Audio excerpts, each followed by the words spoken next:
Pengurusan bencana negara sangat bergantung kepada maklumat dinamik yang tepat dan cepat dari lapangan. Pada masa ini, pengurusan bencana negara masih mengamalkan kaedah pengumpulan maklumat secara konvensional dan tidak seiring dengan perkembangan teknologi semasa. Situasi ini menyebabkan proses penyediaan laporan, penganalisaan, pembuatan keputusan dan pengurusan data mempunyai kelemahan yang ketara dan penyaluran maklumat dengan lebih pantas dan tepat kepada agensi-agensi tindak balas dan mangsa banjir masih perlu diperbaiki.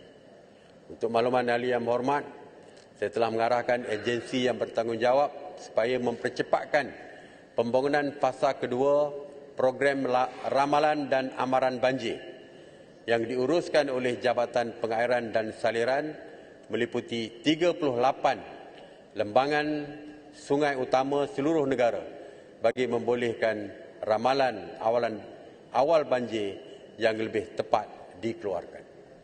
Dari segi hebahan kepada orang awam, kaedah terbaik dan terpantas untuk mengeluarkan amaran awal dan arahan bersedia khususnya kepada penduduk di kawasan rendah dan berisiko banjir perlu ditambah baik.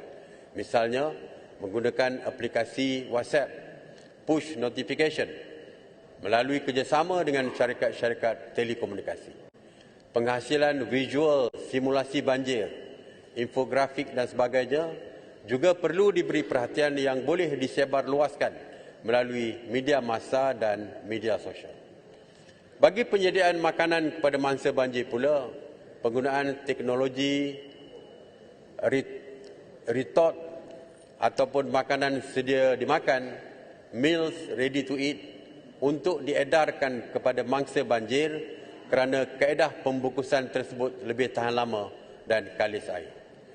Pengurusi dan agensi di bawah Jawatankuasa Pengurusan Bencana di setiap peringkat perlu mahir dan memainkan peranan masing-masing selaras dengan arahan Majlis Keselamatan Negara nombor 20. Sudah tiba masanya kita juga memperkasakan peranan dan sumbangan organisasi civil society organisation dalam pengurusan bencana serta mengalu-alukan penglibatan mereka. Penglibatan CSO secara terselaras dapat melancarkan lagi proses penyampaian bantuan kepada mereka yang terjejas. Selain daripada itu, pemberkasaan komuniti perlu dipertingkatkan lagi bagi mewujudkan masyarakat yang berdaya tahan terhadap bencana.